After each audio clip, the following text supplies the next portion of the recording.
Apologies for the slight delay, but I have no doubt that we'll be able to redeem the time as we proceed.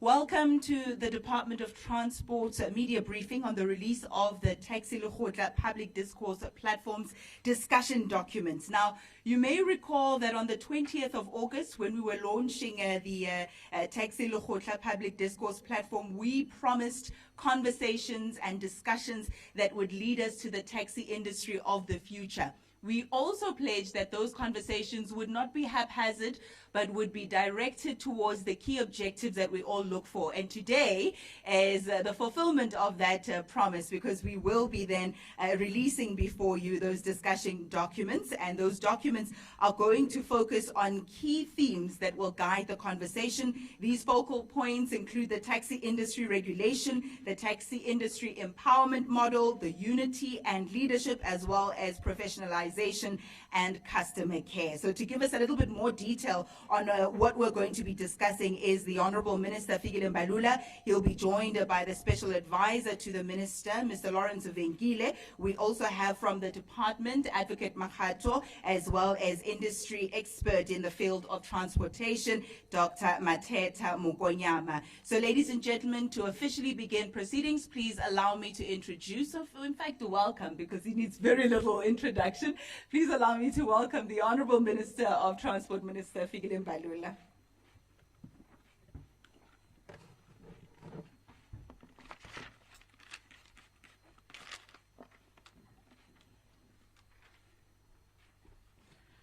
Thank you very much, ladies and gentlemen of the media and South Africans at large. Let me also greet my team, people who will be with me today to deal with the issues that pertain to the discussion documents for the Taxi Lekgotla. Advocate Makhato is the acting DDG at Public Transport in the department. That is him. He's afraid of coronavirus, as you can see. And then we also have Dr. Mukonyama, who's an expert on the taxi industry. You will also field questions. You've done important work over the years in terms of the taxi industry. And then we've got Lawrence Fikile, who's the chief of the steering committee, who's the special advisor to the minister. Fikile was here in 2006. 1997. But when was the NTT? It started 1995, 1996. Yeah. When the NTT took place around that period, 95, 96, Fikile was part of the secretariat under Minister Mek Maharaj. Yeah. That is then. The history of the taxi industry is littered with gruesome tales of conflicts and violence that has left many people dead and families robbed of breadwinners. It is a history of struggles for survival. This is an industry that has pioneered its own growth and evolution despite difficult odds. Many initiatives aimed at forging unity in the taxi industry have seen the light of the day over the last few decades, and many have failed. This is an industry that has tremendous potential to become a model for real empowerment. This is an industry that generates revenue in excess of 40 billion rand per annum and consume more than 2.1 billion liters of fuel per annum. It is for this reason that shortly after my appointment as Minister of Transport, I prioritized the tackling of the difficult issues facing this industry and convene a National Taxi Lekgotla. It is not my intention to reinvent the wheel and pay scant regard to the huge strides made by successive ANC administrations in regulating, formalizing and empowering this industry. My job is to finish the job. That is what I'm here about. It's not to reinvent the wheel. the tendency with us in government, which we in the ANC have warned ourselves about, is that whenever the new administration come or new minister come, seeks to undo the good things that have been done by the previous people who were actually in charge, and bring new things that are not even in the catalogue of important things that need to be done by the administration. And my intention is not to reinvent the wheel, is to finish off where Platin Zimande left off and run with the baton. And ensure that if the path or the third road has not been complete, our job is to complete. We must build on the progress that has been made in various engagements with the industry and learn lessons from those initiatives that have not delivered the intended outcomes. The first administration of the Democratic South Africa initiated the National Taxi Task Team under the able leadership of Minister Maharaj to find a lasting solution to the challenges facing the industry and to develop a blueprint for its sustainability. The final recommendations of the NTT were a product of a robust and honest engagement with both the industry and civil society. These recommendations, which were a product of consensus between the taxi industry, civil society, and government, affirmed the need for an industry that is formalized, effectively regulated, and economically empowered. Every time you go around the corners, you hear the stories. Taxi industry is not formalized. Taxi people don't pay a tax, and they are unregulated, and all of that. And the taxi industry is not subsidized. And those are the things that you hear all the time as the buzzword. It was in 1996 when the base and the foundation was laid, and successive administrations thereafter seek to take this to the logical conclusion, but it did not happen. And we need to basically take that to its logical conclusion. These recommendations, which were a product of consensus between the taxi industry, civil society, and government, affirm the need for an industry that is formalized, effectively regulated, and economically empowered. We have no doubt that this have withstood the test of time and remain a yardstick against which we measure our progress. We are still grappling with intractable challenges that have proven to be bottlenecks in the transformation and development of the taxi industry. The National Taxi Lekgotla will be about reimagining a taxi industry of the future where it is a major player in the economy. So this is not a talk shop. Government seeks to convene this Lekgotla to engage the taxi industry and reach agreement and a deal on the following issues that I've actually mentioned. So once a deal has been reached, we are also working on the practical implementation of those decisions with the endorsement of cabinet going forward. However, in order for us to place the industry on a sustainable growth path, we need to confront the challenges head on and have a no-holds-barred conversation on the ills of this industry. Holds-barred conversation on the ills of this industry. Unity in the industry remains a challenge as violence and conflict driven by turf wars and leadership contestations continues unabated. Associations remain unregulated and operators are not held accountable for their conduct through effective law enforcement. Leadership of the South African National Taxi Council as a recognized industry representative body is contested. You know that there is a national body called the National Taxi Association, which is NTA, which has never recognized Santaco and is also in existence. The industry must be able to speak in one voice if it is to succeed in entrenching a culture of accountability. Unity of the industry is sacrosanct and central to any form of regulation or empowerment.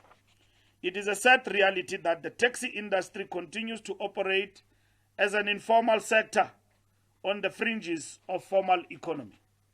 It is mostly not structured along legally recognized business units such as companies or cooperatives.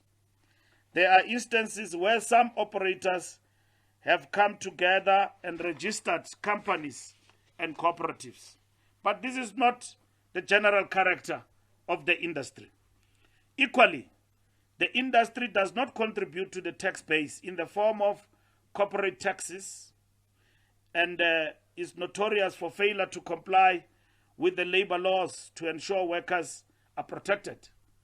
Recently, I've seen the emergence of a trade union affiliated to COSATU under the taxi industry that organizes the workers who are working in this particular industry. We have to admit that the regulatory framework remains weak and ineffective due to a fragmented approach in law enforcement. This is a matter that, as government, we must pay attention to.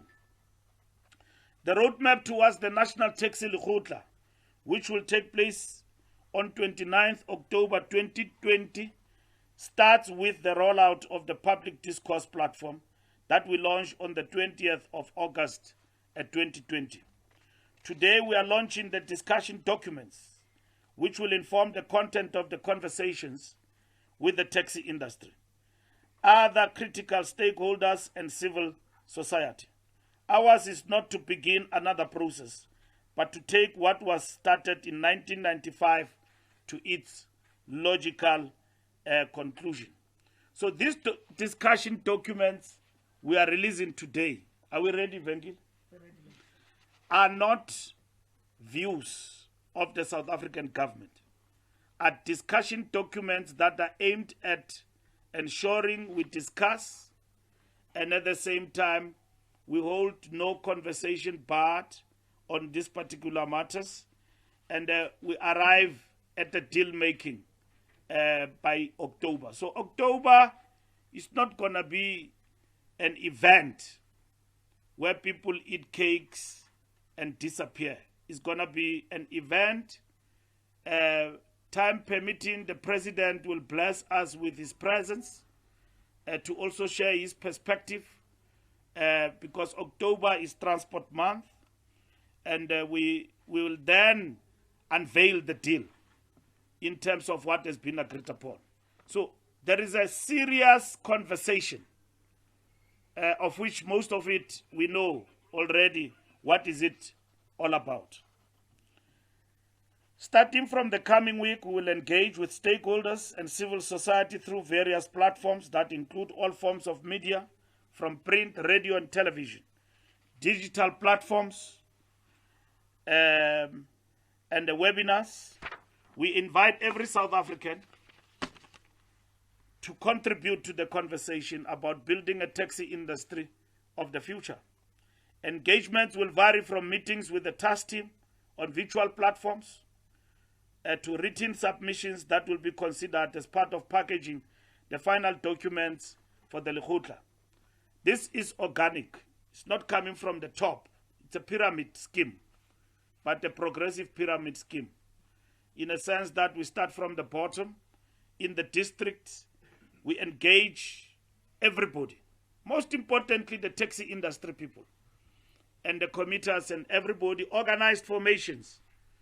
And then we will come then now to the steering committee to summarize the agreements that we need to consider in the steering committee. Everybody participate in the steering committee. Yesterday I met with NTA, and they complained vehemently about the process, and I told them that they are invited and everybody else is part of this particular process to make a contribution. Government cannot impose a solution on the taxi industry. The solution must come from conversations. Cabinet cannot meet on its own and design a model of subsidy with the industry without agreement with the interested bodies in this particular instance. So ours is a democratic process, is an open process, and taking into logical conclusion what could not be concluded over the years from 1995. The documents we are releasing today are only intended to stimulate debate. I've already attached a disclaimer. They do not in any event represent the views of government. The views of government will be expressed on these particular issues in the process of the conversation in terms of the model. I will be going to Cabinet, among others, to solicit an agreement also on how we foresee our way forward on most of these particular issues. And discussions do not represent any hard and fast position of government or industry structure. The outcome of these debates will inform the consensus and the agreement and the deal that must emerge out of the provincial Lekgotla. All provinces have been engaged on the roadmap, and everybody must be drawn in to take part. All our MECs are on board in relation to this. And ultimately, a consolidated view will be presented at the National Taxi Lekgotla for agreement and endorsement. The discussion documents are packaged along 4 major themes. These are unity and leadership of the industry, 2, taxi industry empowerment model, and taxi industry regulation, and taxi industry professionalization and customer care. Now I will deal with briefly elements of what is entailed in this particular discussion document, starting with unity and leadership. In tackling the discussion about unity and leadership of the industry, among others, we must have an honest and robust conversation about the key drivers of disunity and violence. Other critical issues raised in this discussion include a discussion about a council that truly represents all types of taxi operations in the country. It's critical and must be robust. We know that South African National Taxi Council, SANTACO, was established following a process that started in 1998, when it became apparent that other industry players were not on board. The structure that was established at the time, a process that led to the inaugural conference of SANTACO in 2001, was initiated under the leadership of Minister Dala Omar. While this may be the case, we must engage with the issues flagged by the NTA and find each other on the shape and form of the council that will command the respect of everybody in the industry. The discussion document teases out a number of options to be considered, not only in the role of the industry leadership structures, but also rules that must underpin such leadership. We have come a long way since 2001. You remember the fragmented organizations of the industry, South African Black Taxi Association, and all of that were there, but all of them were amalgamated under SANTACO. And we have come a long way to this day to have SANTACO as the umbrella body that represents all associations in the country. One of these is a proposal that when an individual is elected onto a council position, whether in the region, province, or national, they must relinquish any position they hold in an association. This will then allow them to tackle industry issues free from any bias, whether real or perceived. In placing a premium on unity, the industry must accept that there is no room to tolerate violence, and severe penalties must be meted out against those found to be party to such violence. This may include withdrawal of operating licenses for such operators and other harsh penalties. Industry empowerment model. Our discussion on the empowerment model depart from the principle that says any empowerment model must benefit the rank and file in the industry and the taxi industry as a whole. We must ask hard questions about the billions that government continues to invest in the industry. in the form of taxi recapitalization program. We must have an honest conversation about who the real beneficiaries are of these investments, so that we can make decisive interventions that enable the industry to become the primary beneficiaries. Various models of empowerment vehicles will be explored, which include options ranging from a national company or a national banking or cooperative that will be the vehicle through which the industry is empowered. There are various models, either initiated by the industry itself or government, that we can draw lessons from. As we reimagine the taxi recapitalization program, we must ensure that through this intervention, we emerge with a taxi industry that owns its value chain and benefits from additional revenue sources. We have made a firm commitment that the time has arrived for the taxi industry, which moves the vast majority of our people to benefit from the subsidy scheme. The subsidy scheme will form an integral part of our economic package for the industry. Now, in government, we are already thinking about the implementation of this subsidy scheme from the 1st of April in 2021. That is what we are talking about. As we discuss, this is what we are looking at going forward, because it's long overdue.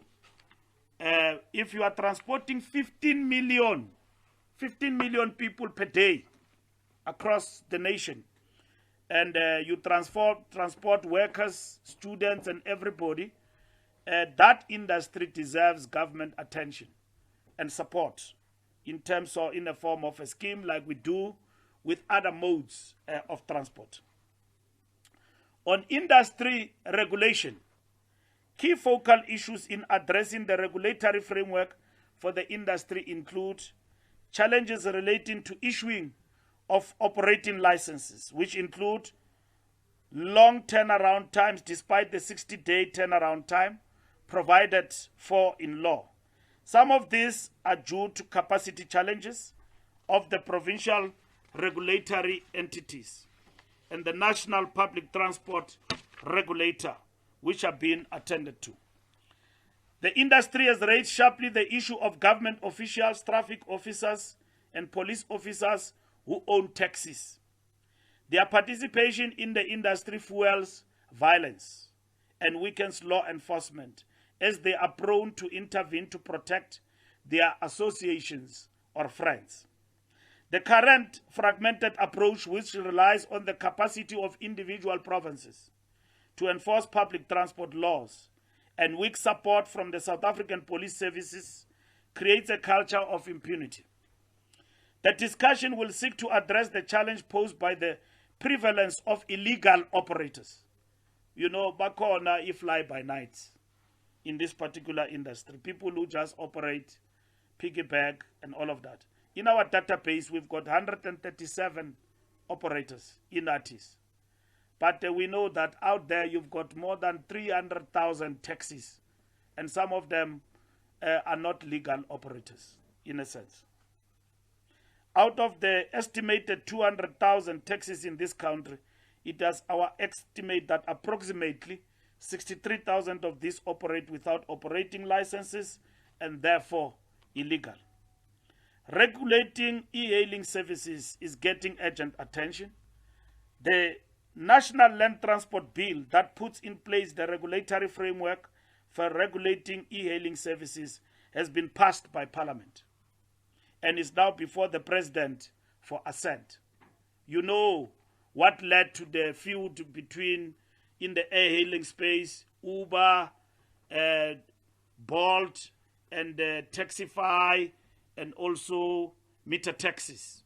So that led to this particular bill, which is now have been completed, is now before the President to assent to that. This work was started by Minister Joe Maswanganyi and finished by Blayton Zimande. And as you would see, I am finishing everything. My name is Mr. Fix, Finish and Clark. So that I'm taking it to its logical conclusion. I'm proud to undertake this work that has been started by my colleagues and taking it to its logical conclusion. Discussions about this subsector must bring us closer to creating and supporting homegrown solutions, taking advantage of the fourth industrial revolution. Industry professionalization and customer care. Our commitment to assist the industry to professionalize and develop a customer-centric culture has never been greater. Discussions and solutions at the National Taxi Lekgotla cannot only be limited to regulation and empowerment.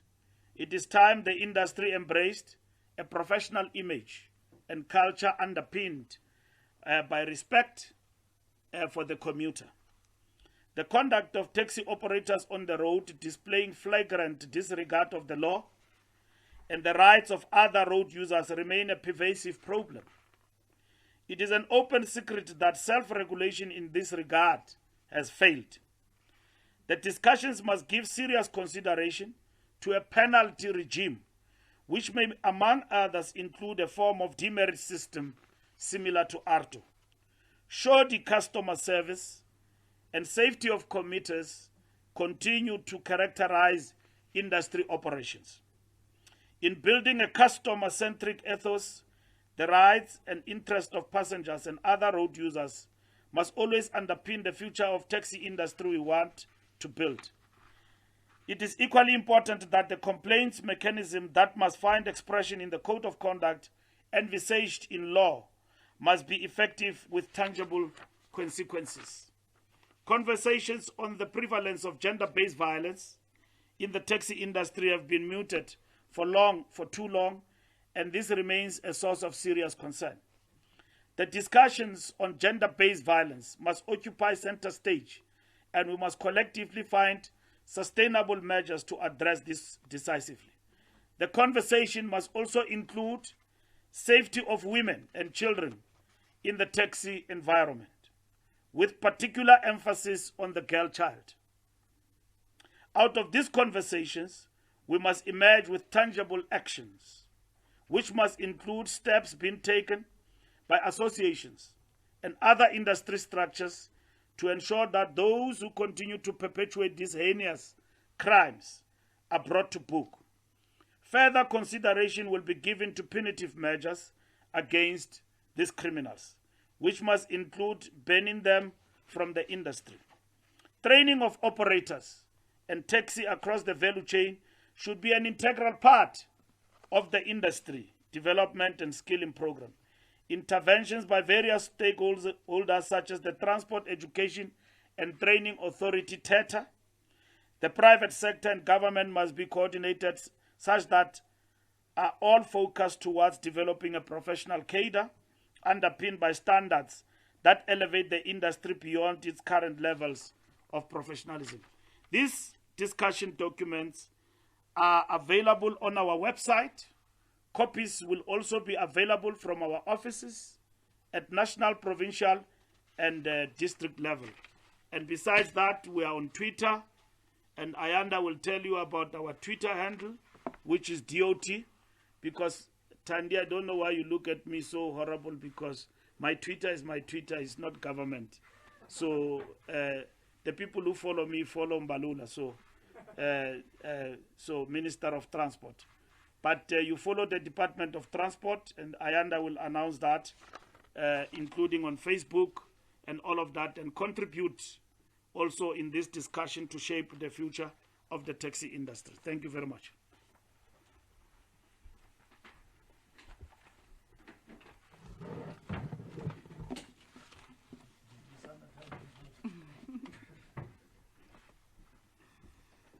Well, thank you so much, Honorable Minister. I'll make sure that by the close of our official proceedings today, we will make those social media handles well known so that everybody can participate. So if you need to grab a pen or maybe your cell phone or other device so you can take note of those details, I'll be sure to make sure that I give you a little bit of time. So by the time we close, we'll give you all that information.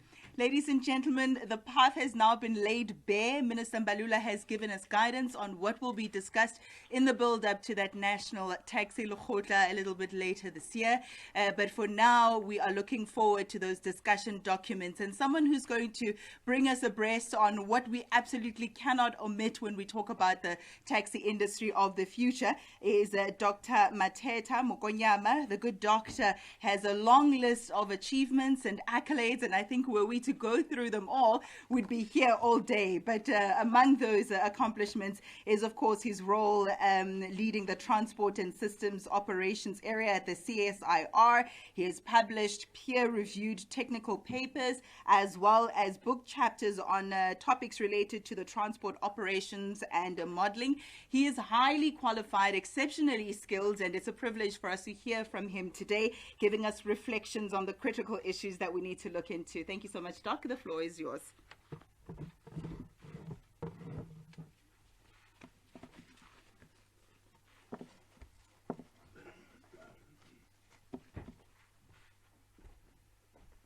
All right.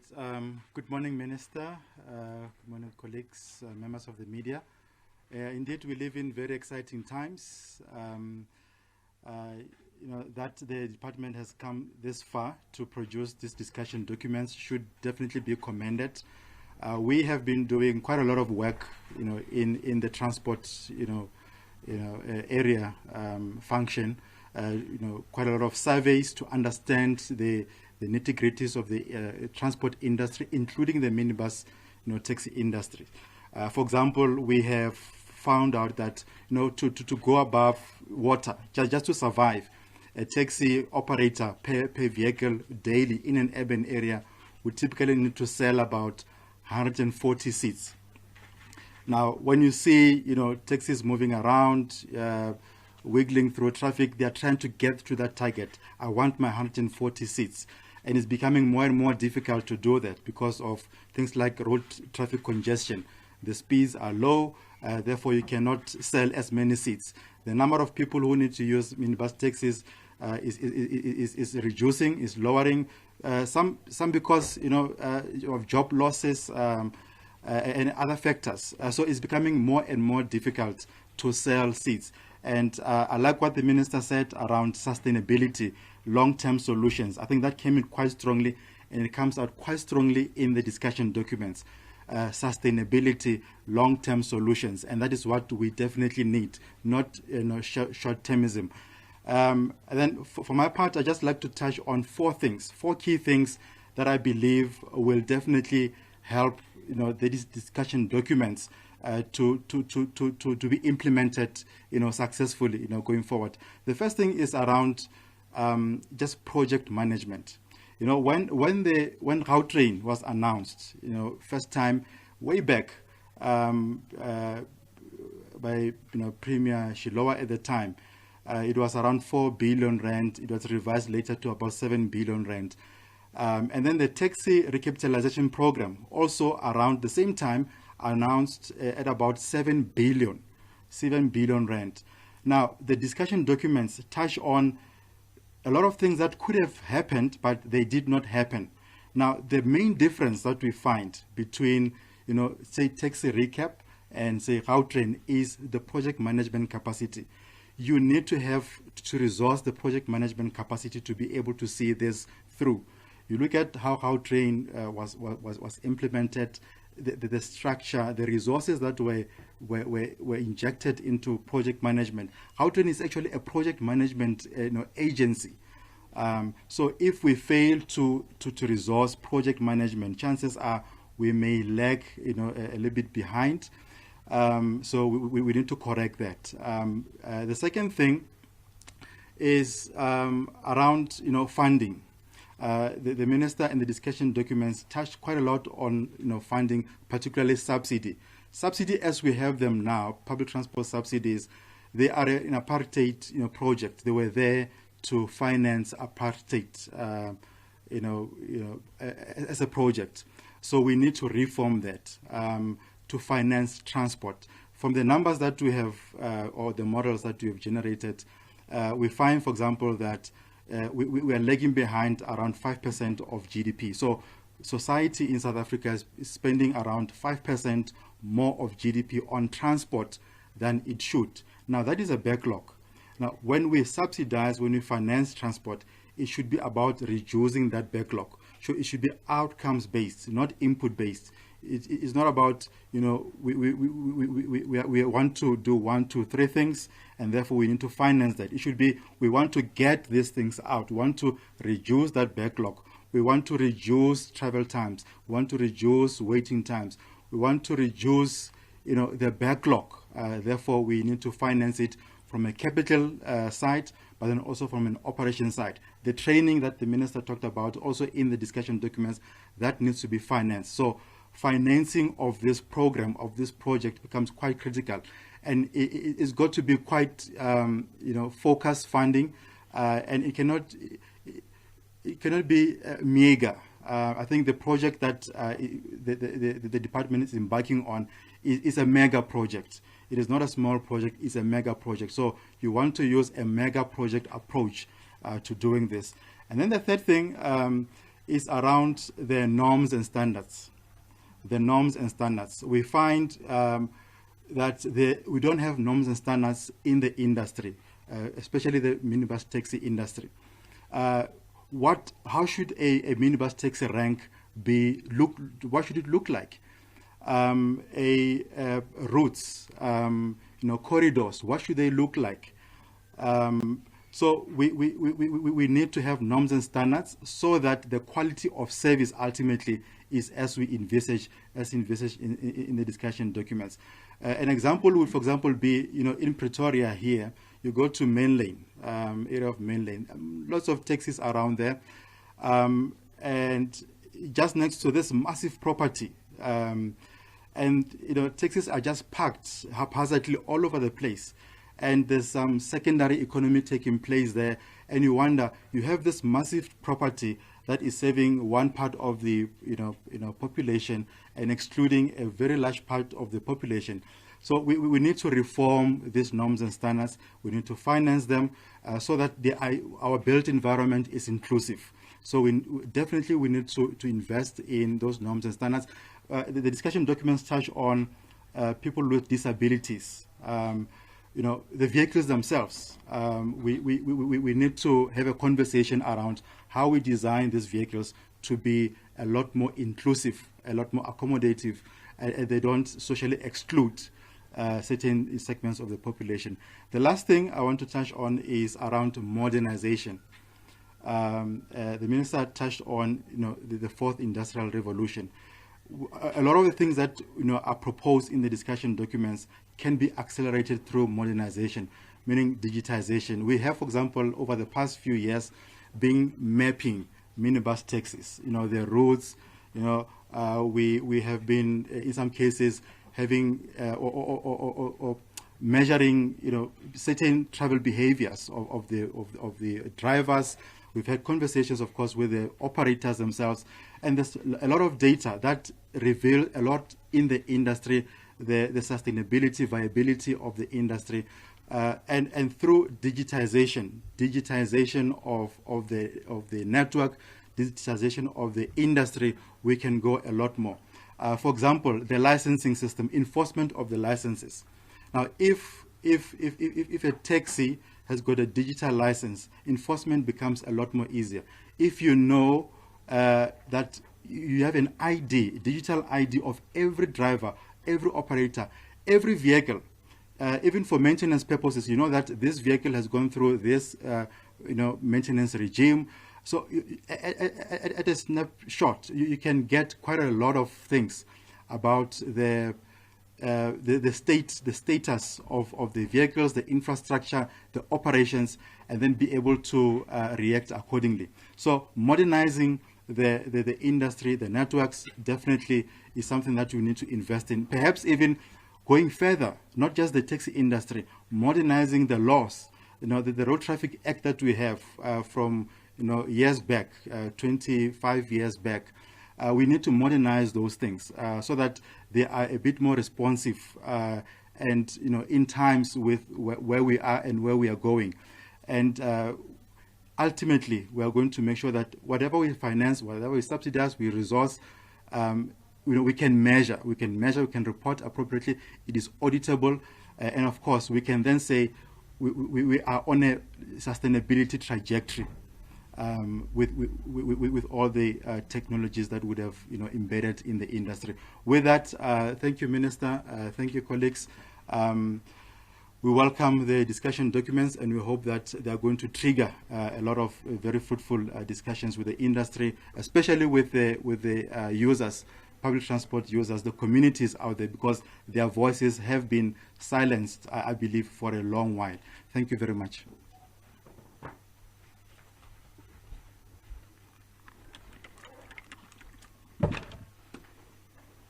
Thank you so much, Dr. Mokonyama. Ladies and gentlemen, Minister Mbalula has provided a broad overview of these discussion documents and the content therein. We've just also heard from Dr. Mokonyama, who's contextualized the current state of the taxi industry and also given us some ideas on what can be done going forward.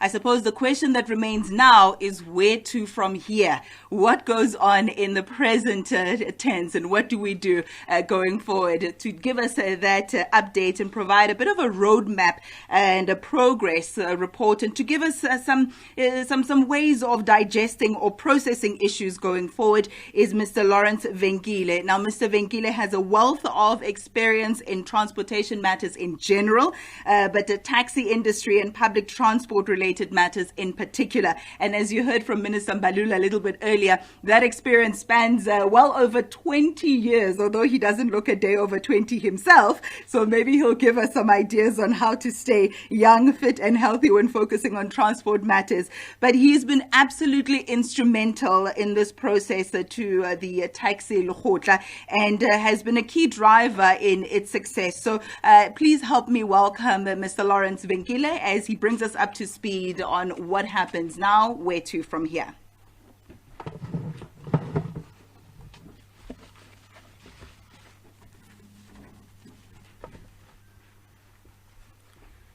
Thank you, Ayanda. Good afternoon, Minister, colleagues, members of the press. Colleagues, the way forward in terms of the roadmap and the work that we are doing as the Minister has clearly articulated, the grounding of this process is work that started many years ago with the NTT. And the release of these documents is therefore intended to give impetus to the public discourse platform leading to the Lekgotla. I'll briefly outline the activities in the coming weeks leading to the Lekgotla in October, what we should expect. Following the launch of the discourse platform on the 20th, the provinces and National Grid started the process of rolling out the communication on media platforms. We've started the process of provincial roundtable discussions led by various MECs. In the coming week, you'll see quite a lot of them. The provinces will be occupying the space, engaging with industry players, engaging with civil society, to give effect to the minister's pronouncement that everybody's voice must be heard. The discussions will also unfold in media platforms, whether we're talking about radio, TV, social media, and other digital platforms. We will also, as part of as a task team and a steering committee of this process, we'll also be keeping tabs of all those conversations, because not everybody has access to technology and the internet, and therefore utilizing mediums such as radio that has a far reach will also enable us to reach those people. Some of the provinces, as part of the engagement process, will also make resources available to engage those who cannot even access radio, where you'll have limited physical engagements, of course observing the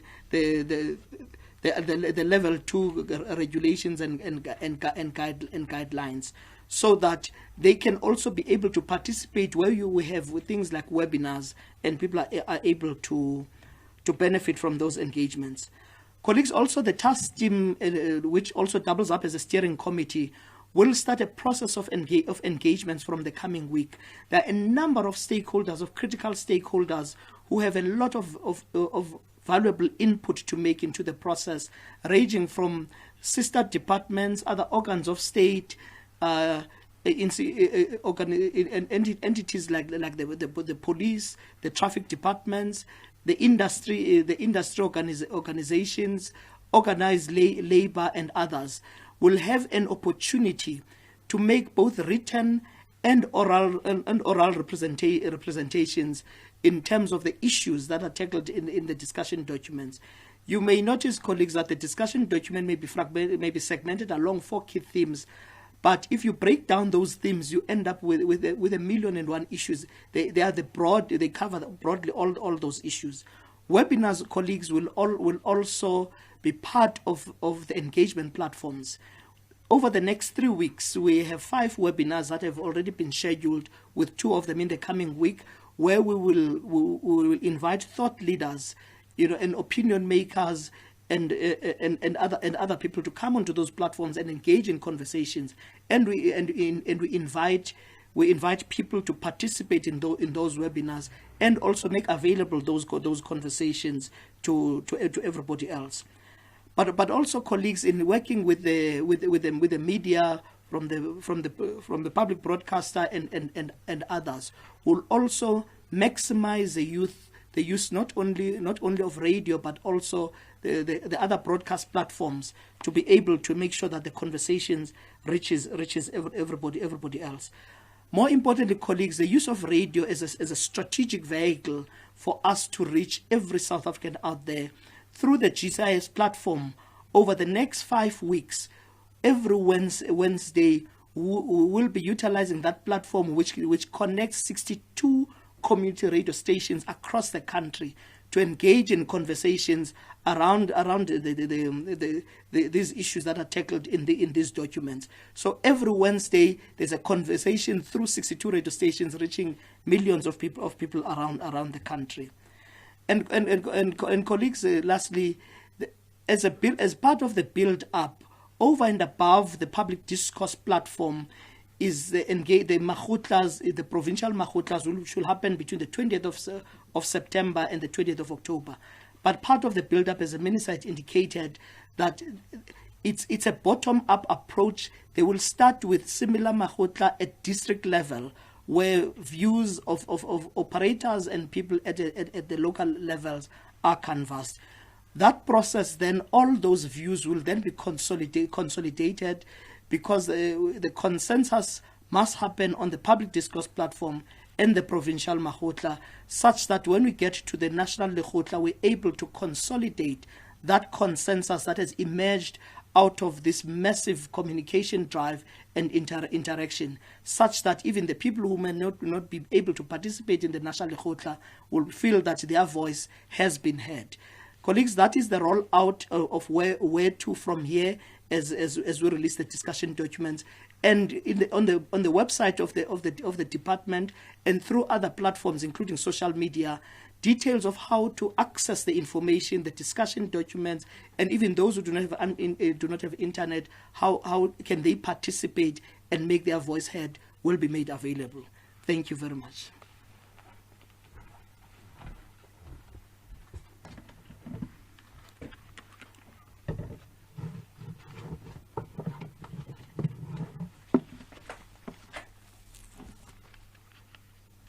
Thank you so much, Mr. Fikile. Ladies and gentlemen, these social media platforms have been mentioned throughout the morning. It would be remiss of me not to mention some of those handles at the moment. So if you do have pen and paper or another device through which you can take down some of these handles, then please do so now. On Twitter, we are at DO Transport. That stands for Department of Transport. So the letter DO and then Transport. On Facebook, Department of Transport, and we have in brackets there DO Transport. Instagram, same handle, DO Transport. On YouTube, you can find us at DO Transport Videos. And then our website is www.transport.gov.za. If you /Taxi Lekgotla, you will find direct access. But do peruse the website nonetheless. There's a lot of valuable information that you can find there. I will repeat these details as well before we wrap the proceedings. So if you didn't manage to get them now, you'll be able to acquire them a little bit later. Colleagues, it's now time for the Q&A. This is the questions and answer session of the media briefing. We do have questions that are coming in to us via social media platforms such as WhatsApp. And my handy colleague who's sitting right at the back there is going to assist us with those WhatsApp questions. Matikoeni from GCIS is going to feed us some of those questions. I am taking questions myself as well. So if you do have some of the contact details that I use as a spokesperson for the ministry, you're more than welcome to forward me questions on that regard as well. Then we have a few journalists in the house with us today. Of course, they are observing social distancing and other lockdown regulation protocols, and we do thank them for that, but they're also welcome to raise their hands and ask away. Minister Mbalula and the rest of the panelists will be sharing some of those questions and will be answering as they pertain to them, or the questions that relate to them. So colleagues, perhaps let me start with Matikweni. Matikweni, do we have any questions as yet? Yes, Ayanda, we do. We have 3 questions coming in from Luyolo Gedane from Business Day. The first question says, is bringing taxi operators under one organization the silver bullet to addressing disunity and violence within the country? What's going to happen should the taxi bosses reject this proposal at the Lekgotla? The second question says, what's the way forward regarding the COVID-19 relief fund for the sector, as the industry has rejected the conditions attached in their entity? And the third and final question, what initiatives is the department proposing to bring about unity in the sector and cultivate a culture where operators comply with relevant legislation of running a formal business in South Africa? I'm going to see if we can, thank you very much, pardon me. I'm going to see if we can take 1 or 2 more questions, and then that will be the first round, and then we'll open up for the second and perhaps last round. I see Linda and Lindo there at the back. Lindo or Linda, one of you can take the floor. Please do introduce yourself as well. Okay.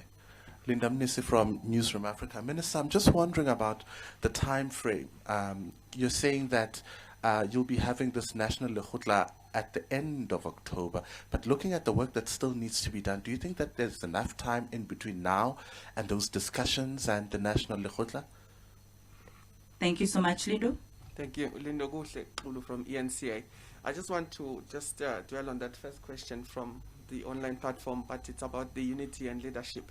If the minister would just be able to confirm to us what he is proposing is that they do away with Santaco, not necessarily do away, but they formulate something that is consolidated, so one form of leadership, and therefore meaning that we won't be having the 2 NTA and Santaco, and it would be just one. Just if you can confirm that for us. And again, that question echoing the fact that what if these leaderships, since they've had these contentious issues among themselves and with government, what happens if they are not for that?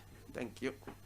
All right, I think we will close for now. I do see your hand, Sipone. I'm going to ask that we take it in the second round with your permission. Thank you very much. Minister, should we ask perhaps some of the other panelists to go first? Are you happy to go? I don't know which other questions they want to take on this. They can. Mr. Fikile?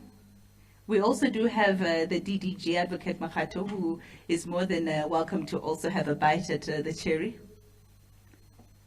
All right, I think, Minister, all of them are turning their attention towards you.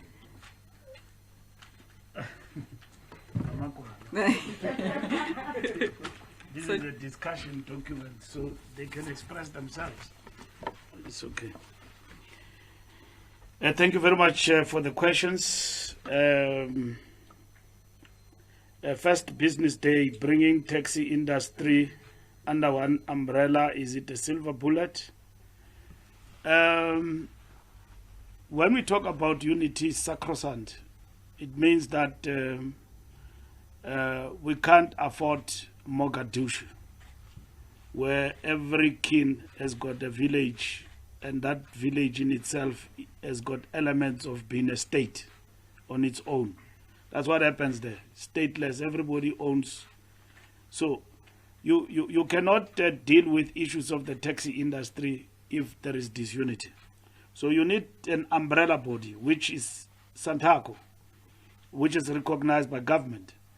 But to an extent that others don't see themselves in that, then we need to interrogate, where do they see themselves? And that's what we need to discuss. We can't allow in a republic that you've got other organizations that exist, outside the formal processes that have been agreed upon.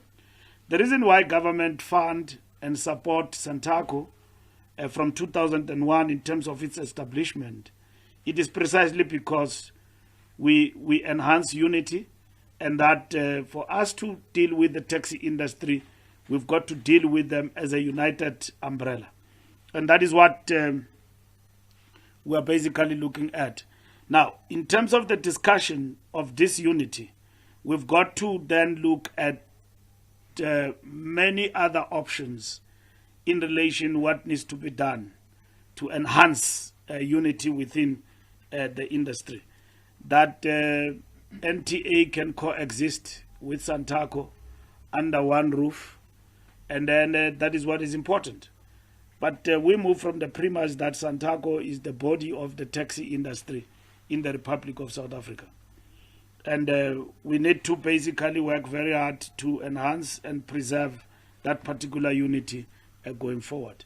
So this discussion will tell us what needs to be done. We don't have anything cast in stone and ready-made answers. But what we know is that we want unity of the taxi industry. And the taxi industry itself must tell us, how do we then enhance this unity? How do we strengthen that unity? Where it is non-existent, how do we bring others to the party? That's what is important in the discussion.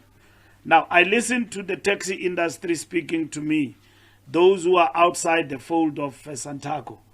I listen to them, and I hear them and what they espouse. And I don't think that is the blueprint we seek to define unity of this industry going forward. So we need to face each other and address those issues head on. And this process allow us to do that and reach some agreement, if necessary, on some of the issues that were there. We know what happened in the past. In the conferences that took place, people died for Santaco to be born, and we know that. The vision of government was to ensure that the taxi industry is united, and so that we're able to make the necessary strides in terms of formalizing, regulating the industry. What you've got in South Africa compared to what was there before this unity, that is also fragile, is way better than before. Remember how many people used to die. Taxi wars was something else. And we got here where we are today because of that consensus. But it's not complete. Dr. Mkonyama speaks about the economics of maintaining a business of the taxi industry. For me and you, we don't know. We simply see taxis in a hurry all the time.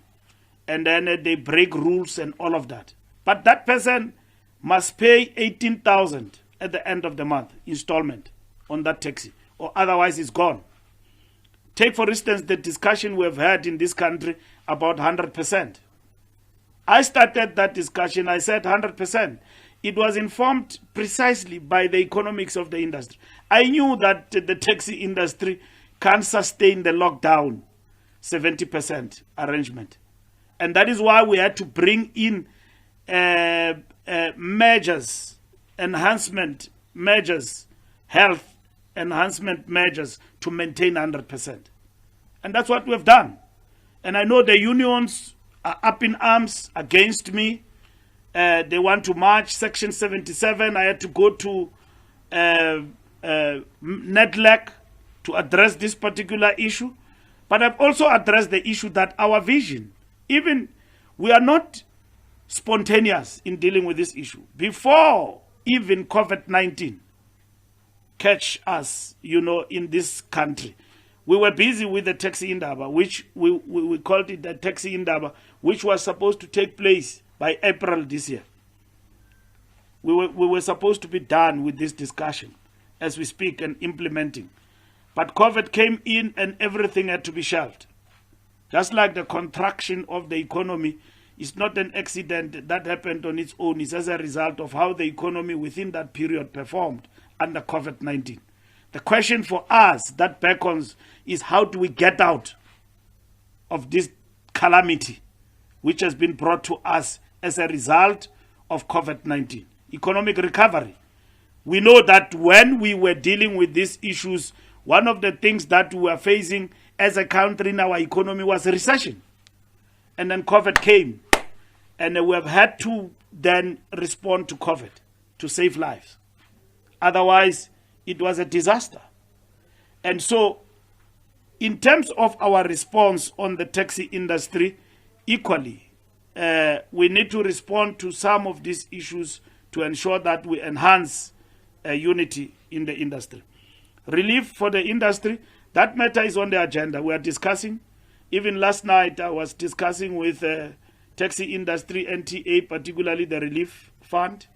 My director general is engaging with them. We still have got the money and all of that. We need to decide what's going to happen with that money. Our difference is about how do we distribute that money.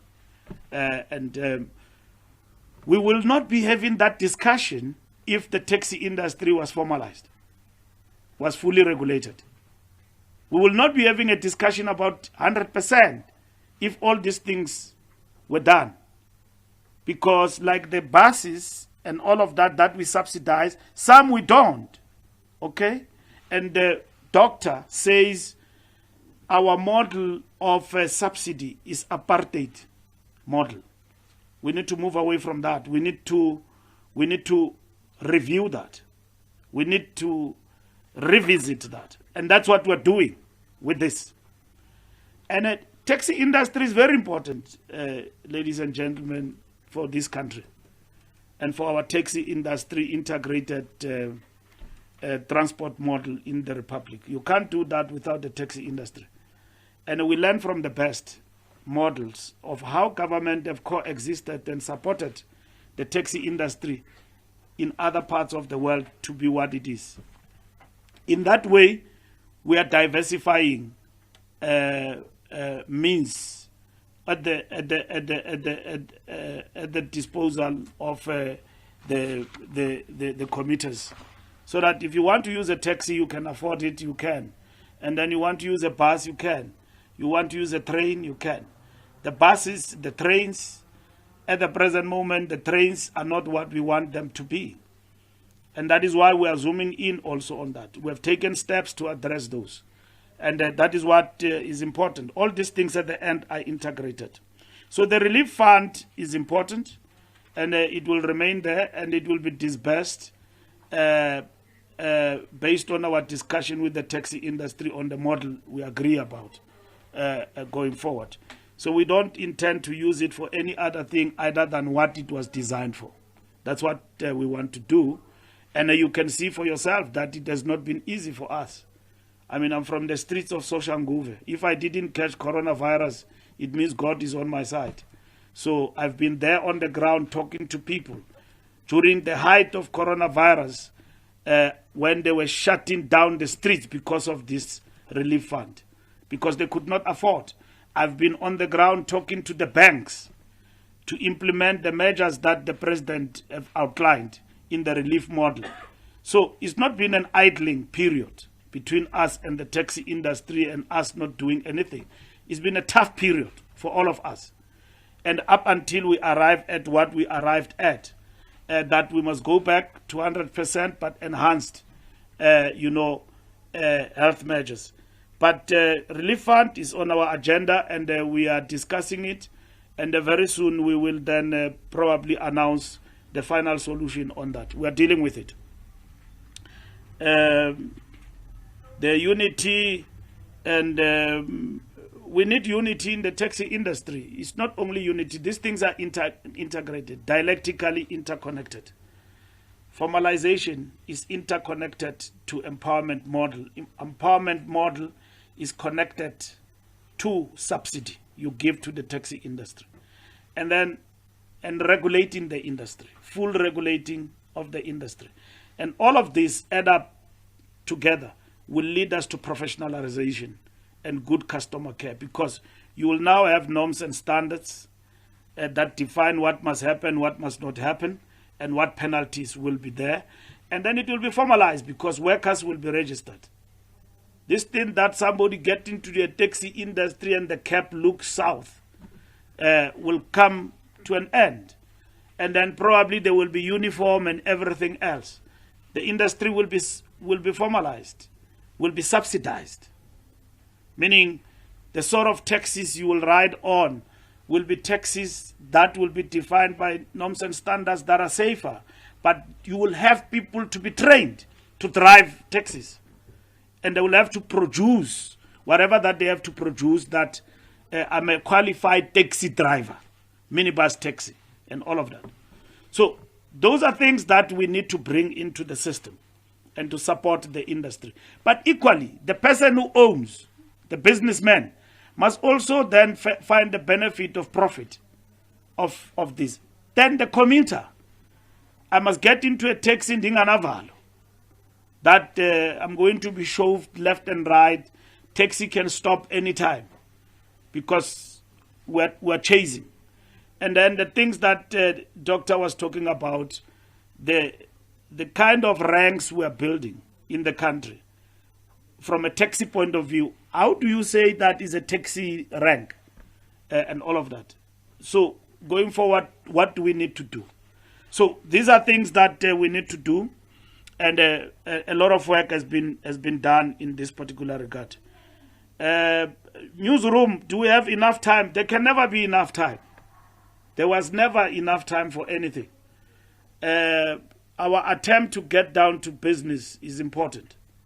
The Taxi Lekgotla will take us somewhere, but it's not going to be an easy road. There's a lot of vested interest in this Lekgotla. This is big business, but that a black man does not see how it is important to himself or herself. This is a big business for the black industrialist in our country. And if we are to talk about empowerment and transformation of the economy and how it has benefited our people, the taxi industry is going to be, among others, our dipstick to evaluate that freedom has reigned and has delivered. And look at the taxi industry, what we have done. What Magma Maharaj did, and Dala Omar, supported by other ministers coming into the party and all of that. We spent billions of rands on SAA. Billions of rands everywhere else. All right? But we must spend money here where the poor matter. Khalima Mutlante, when he spoke to me as the Secretary General of the Youth League about means of public transport and that they've got to be modernized, I did not understand that time what he was talking about till I'm here. And that is when, 15 years ago, in the boardroom, and he gave me a lecture for an hour and said to me that the revolution must deliver on public transport. And I remember in Gauteng, Paul Mashatile was going up and down in Sam Shiloh, and they even named a train after themselves, Shiloh Express. Whoever thought that we'll be having Gautrain? And they came with a model of what is called monorail. Our government did not implement that. Monorail. You go to Malaysia, you see that. And they came up also with BRT, which come from Colombia, and the model in Latin America. We implemented it here. And in some parts of our country, that model is not being implemented. People are eating money left and right. Money gone in the pockets of people. but I'm going to find that money. But that project is going to be completed. Very good things that we need to do for public transport going forward. So we need to invest where it matters most. The South Africa at that time when we were conceptualizing the Gautrain, how many were we? We were about 40-something million people. Now the projection is that we are 60 million. The numbers are growing. Soweto is no longer the same as it used to be 10 years ago. There are people who came from nearby rural areas. They've moved and opened up their own shelter, and the infrastructure around the place is expanding. Now, means of public transport are very important for the country. So this is what we are doing. So we can never have enough time. But we think the time we've given ourselves, because we are not so much far away from each other. We all agree the devil is in the detail. When we talk formalization, what do we mean? When we talk regulating the industry, what do we mean? Of course, they are still going to come back to us and we negotiate hard. And our view is that when we get to October, the date we have set for ourselves, we will have reached a consensus. If we have not agreement at that particular time, because this Lekgotla is important, we will not go ahead up until we reach an agreement. When we call a Lekgotla, there must be, because it's an agreement. We give ourselves between now and October, the provincial Lekgotlas, but the hard negotiations are in the boardroom between us and the industry, Santaco government, and everybody involved with this to agree on these things. Once we agree, we go ahead. We know what we want for this country. And anyone who's going to tell us that we don't know what we want, then you have not seen what happened to us during COVID-19. And we've got those bigger challenges. ENCA umbrella body, what are we talking about? What happened if there is no agreement? There has to be an agreement on these issues. There's got to be compromises at the end of the day. There's got to be compromises. We as government, we are at the center of fast-tracking and facilitating a social compact between the stakeholders to achieve what is good for this country. That's what we are ready. We are not just coming, but we are coming also with bags of money on the table to say we've got money to support the industry through subsidy and all of that. We want to reimagine recapitalization. How do we do that? And then let us agree on the following. Okay? It's not a condition. Let's agree on the following. The detail is there. So, Santaco will come with its position. NTA, everybody else is going to come and say this is what. And then at the end of the day, the steering committee, where everybody participate, will consolidate this. Now, I want to repeat this, that the discussion document we are releasing today are not government position. Tomorrow you can meet somebody who says that what Mbalula said there we don't agree with. It's normal. It's a discussion. That's exactly what we want. Nobody must say agrees with me. And then somebody will say what Mbalula raised yesterday about taxi industry model, we agree with him. We want that. And we think about this and all of that in terms of the taxi industry going forward. And then from there, when all is happened, we will go to cabinet. Cabinet will agree, and then that will be the implementation process. Will then begin. Government and the taxi industry actually going forward. The Department of Transport will then fast track the implementation of whatever comes out of that. But you will know yourselves that these issues have been there. Myself, when I was somewhere and in government and outside, I used to hear Tate Bosch all the time saying, government is not supporting us. I used to hear him all the time, and I used to say, but what is this old man talking about? Because we see meetings where they are with government and all of that. Now I understand what he's talking about. They don't have subsidy, but they are on their own. This regulation process is not complete, and so on. So we are intervening and getting involved, but they themselves is not an industry without challenges. They've got challenges. And this process is going to require leadership. To leave a legacy, it is going to require leadership. We can bog down ourselves on issues of process, but the fundamentals must be debated and we must confront them. And the process can never be another one other than this one. And President Ramaphosa in the 6th administration, and when we went to ask for a vote to our people, part of what we said in public transport we will do, we said we will formalize the taxi industry, we will regulate the taxi industry, we will subsidize the taxi industry. That's what we said. And that's why people voted for us and gave us 57%. So when we go back and report back, we must say, did we do all of those things? Not just an attempt. So probably my hair will be more whiter in the next coming weeks, which is fine. It's because of the process, which is not easy, and all of that. But I've got a great team, and I also engage with the industry, and we're going to work very hard on these things to achieve some agreement. We may as well get to October, agree on many things, and not agree on this one. We will move ahead. You know, that is too little not to agree on. Can be postponed, and we agree on it as we move along. But the fundamentals, we must find each other on those. If you want government to come to the party, which it must, then we must agree on formalization, we must agree on regulating the industry, we must agree on the empowerment model. I mean the value chain. Taxi industry contribute 40 billion into our GDP. Annually. But at the end of the day, how do they see that? So we need to do that. So there's a whole exciting vision ahead of us. And that is why I characterize it, if I have to steal from Gwedemantashe, it's a sunrise industry. Gwedemantashe, when he talks about gold and the mining industry, talks about it as a sunrise industry. When I met him when he was General Secretary of NUM. And I look at this industry, there is huge opportunities for everybody to benefit without war. Without war.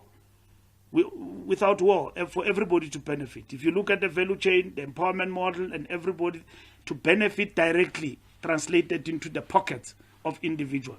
If I decide tomorrow I'm out, and therefore you are in the street, I want to go take my pension money, invest it in the taxi industry, I should do so. Not fear the fact that I won't survive. So we should be able to do that because it's an industry, it's a business industry that myself I can make a living out of it for my kids and all of that. Like anyone, is mine. They take their last pension money and go and buy a taxi. And then they tell you when you talk to them that you see that taxi, those two taxis have taken all these kids to school. When I was dismissed at the Harmony Mines, I went to buy these taxis. You see. So the fact of the matter is that these taxis have taken us to school. They've taken kids to school. They've grown families. They've done everything over the years. If you talk about us as black people, where I come from, where you come from, where every one of us come from, these taxis have given life where there was none, even under apartheid. That is what has actually happened. But apartheid never had a vision to empower black people to become economically empowered and have a proper industry. They instead use this industry to fuel violence in our communities. That's where Inkabi are coming from. Thank you.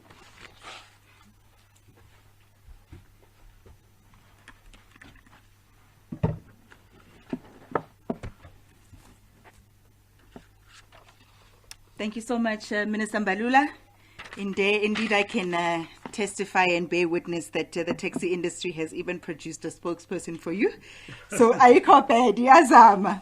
All right, colleagues, I know that we are fast approaching the end of this press briefing, but I did promise a second and last round. So if we do have a very short follow-up question or a very short question, I did acknowledge Usipo and say that he can ask a question. And I'm not sure if we have something from WhatsApp, Matikweni? Wonderful. Thank you so much. Lindo, I'm going to ask you for your follow-up question because I know it's tied to the previous question, and then Sipho will take yours and then wrap. Thank you very much. Lindo? This is Ian.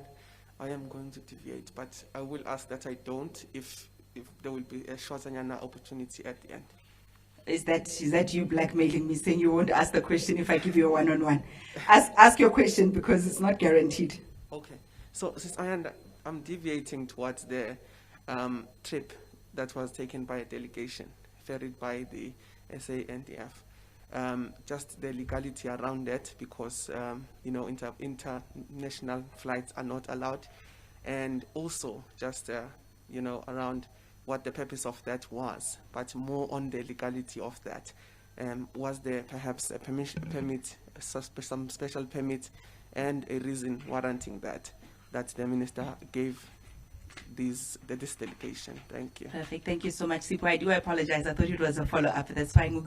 Ask you, please take the floor. All right. Sipho Streeman from SABC, and I'm not deviating. Sticking to the subject matter. You said that in your speech that you've made a firm commitment that the time has arrived for taxi industry to be subsidized. Are there funds available for this? And then also you mentioned very specifically that your timeline is around 2021 April regarding these subsidies. So is there a working budget? What is the estimate of this subsidy that you're talking about? If you can just give us a picture how much this is going to cost the country, this subsidy towards the taxi industry. Thank you very much. Thank you so much. Minister, we also do have a question coming in from my end. It is also slightly deviating, as was the case with Lindo's question. So you'll use your discretion as to whether or not you'd like to attend to it now, or you'd like to defer it to a different platform that is more relevant. The question reads as follows. Minister Mbalula, you have recently come under fire on a wide range of issues, including letters from your department, alleged fake news peddled on parody websites, legal threats around PRASA, one of which is said to be from the MKMVA.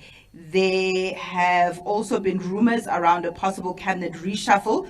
Do you think there is any correlation? To what do you attribute these attacks? And it just says from independent reporter here, no details specified. So there are a number of questions that have been asked, boss. The floor is yours once more.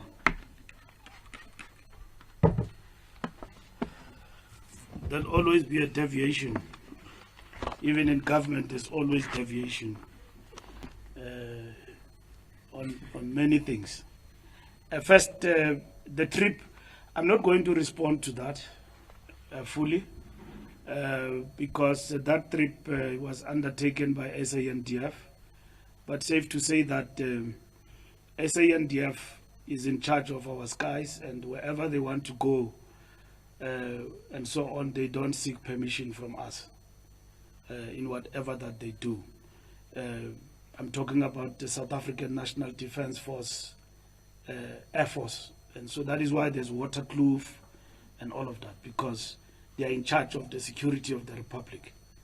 So Minister of Defence doesn't ask permission from me when he wants to go to Miami. Only black coffee. So I'm not going to respond to that because I might mess it up, because I'll say this, and my counterparts in government, for purposes of collegiality, I think they can give you details on that. So we are a government, so I don't want to, so tomorrow they say, Nangu Mbalula speaking through his neck on a matter he doesn't know where it started, where does it end. So I think the ministry which is in charge of that is the one that can answer that question. I'm just asking that I don't respond to that. And that is it. With regard to the trip in its totality, including the people who asked for a lift, please. So I'm not going to respond to that. I don't have the details, and that is it. When the Minister of Defence is capable, he's got spokespersons, and herself can explain those issues. I'm not in a position to really help you with regard to that. SAPC, Are funds available for subsidy? Yes, funds are available. We are going to reprioritize. We've got grants in the department, but in terms of that reprioritization, that is what my department and Treasury are discussing. How do we envisage this subsidy? What form and size is it going to take? I can't give you the total figures at the present moment because we have not even begun to agree on the subsidy and all other issues that we need to agree upon. But I'm here to tell you that government is ready to subsidize the taxi industry. And it's not for the first time I'm saying. And as government, we are working flat out to realize this subsidy does take place from the 1st of April 2021 in the new financial year. The new financial year, we don't start planning of it in the financial year. We've already begun now to do that, to plot the figures and the possible subsidy that is coming and what needs to be done going forward. It's not going to be new money. It's money we've got, but we'll reprioritize. Like we are reimagining the recapitalization project. I'm sure since you were growing up, you heard of recapitalization. Eh? Yes, even now. This recapitalization. The recapitalization I'm implementing and finishing off at the present moment, it relates to the panel vans, which Advocate Mkhwebana said we must get rid of. It has got its own challenges. I'm going to still come back to you and inform you about how far are we with that and what are the impediments in terms of that process of dealing with those panel vans that are basically moving coffins in the streets of the Republic. I was accounting in Parliament a week ago before recess on that matter. So I was discussing with the DG and my team on the implementation of the recommendation of Advocate Mkhwebana. We've got a few of those panel vans in the streets, and there are reasons why we still have got a few of them in the streets and why they are not coming forward. So I'm going to address that particular matter and make some important pronouncements in that regard and give time frames on what needs to happen. So before whatever time, that process must have been wrapped up, and I've promised Parliament that I'll go back to them and report on what we're doing in relation to that matter. So subsidy we do have, we reprioritize our spending and ensure that we focus on this. It depends on the work that we need to do also as we engage with the taxi industry. So that is why I keep telling you that this taxi Lekgotla is not just a make me nice Lekgotla. I've seen some of the people saying, not some of the people, some of the critics saying, why is the minister just not taking a cabinet memo and go to cabinet and agree on subsidy? They have agreed on subsidy long time ago. Subsidy is not delinked from formalization and regulation. You can't just get in and say subsidize. Besides, you can't impose that on the taxi industry without discussing with them. So you've got to agree on the issues and engage with them. Now, it was news for me to hear that we intend to organize a big festival of the taxi Lekgotla. I don't know how, because the numbers don't allow us to do so. So even the launch was attended by less than 20 people with Santaco and so on. So even the Lekgotla, the form and size is going to take, it will be strictly under the regulations, and probably it will be virtual linkage also with the provinces to that extent, and many decision makers coming into the party. With regard to the question, there are people who analyze, like fortune tellers, what is happening in the country, and probably there is a reshuffle.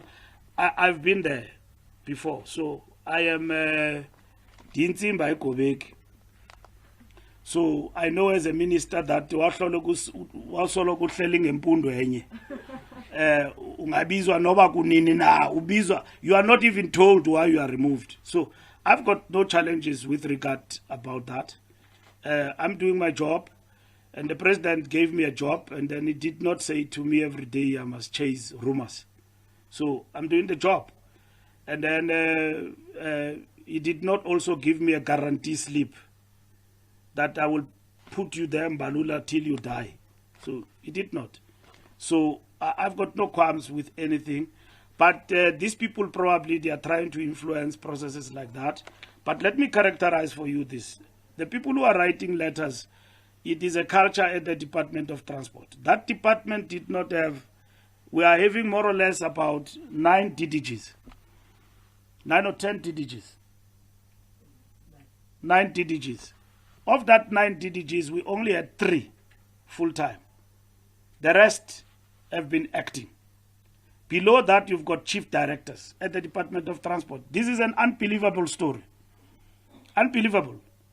You've got chief directors, people who are acting as chief directors.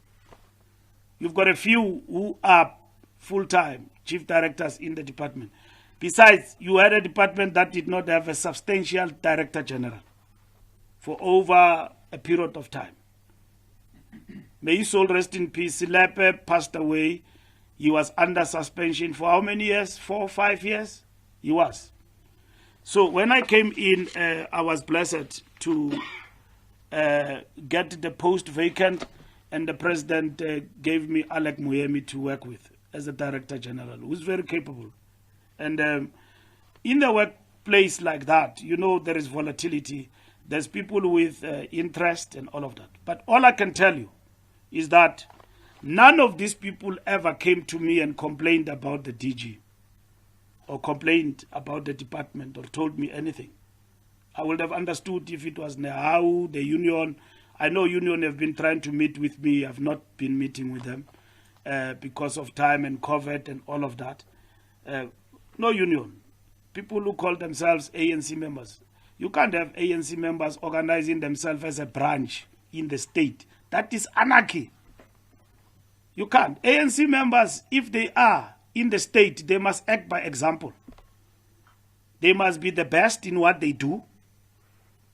And then they must lead by example. They can't lead by letters and gossip and all of that. They must lead by example to become the best civil servants in civil society and all of that. That's what ANC members should be. And then, you know what? I came here, PRASA was a big payroll for everybody. Even yourself, you can retire, open a security company, train Ocho Joababini, and then you have a company at PRASA. Guys, I can tell you, people have had business there. They call themselves Mkhonto Wesizwe. They've not even crossed the border of Limpopo to go into exile. But they call themselves Mkhonto Wesizwe. Short trousers, they come, Mkhonto Wesizwe. I know Mkhonto Wesizwe. I know jail. You can't come to me and claim Mkhonto Wesizwe to me. I know how to use a gun. I know how to use AK-47. I have not gone to the bush, but I know Mkhonto Wesizwe. I know my commanders. You're not going to come to me in government and threaten me about being Mkhonto Wesizwe. You're not going to do that. You can do that with some novices, not Mbalula. Forget. You're not going to threaten me that you are Mkhonto Wesizwe. I must give you business in government. PRASA is in a state of decay for people who have been given millions and now in courts. Boards that did not do their job. I'm now in courts for corruption that has gone down in that place for years. It has not helped us. You come and ask me a question today, why is the network? This network has never been protected. People have always arrived late at work. Trains have been in a total state of catastrophe, but individuals have become rich. You've got billions that have gone to Shifambo. Siangena, Siababona, Sia what. But not delivery. Billions. Titombo Weni, the breadwinner. Titombo Weni is not going to give me money to shove down the drain. I went to that parliament. When the board could not account, I took steps. I went to court, they took me to court. When the court said, do the right thing, Mbalula, did I waste time? I don't, because I'm not attached to any individual. I'm attached to the process. I need to get PRASA out of the woods. Those trains must come back. But when they come back, there must be security network. This morning I was talking to Fikile and the police about the commitment and the plan we have developed for PRASA. And what we agreed we need to do there. And we're going to do it. And we're going to deliver that. And these trains are going to come back. And business is going to be business. And we're going to go on and do the right thing. I'm going to appoint a board and all of that. But I'm not going to be threatened by people who say I must give them business. If not, I'm counter-revolution. Not going to be threatened by insurrectionary phrase mongering. Not. So we must understand that point first and foremost. I've got great respect from Kondo Esizwe and its commanders and everybody else, and I know they wouldn't do such a thing to an ANC representative. And I'm not bogged down with that. We've got a job to do, and we are happy to move forward on this particular job and basically deliver on this. Now, I'm employing people. Parliament is putting me under pressure. I'm not working. I'm working overnight. I slept this morning at 3 a.m. interviewing people. I've got many vacancies in that department.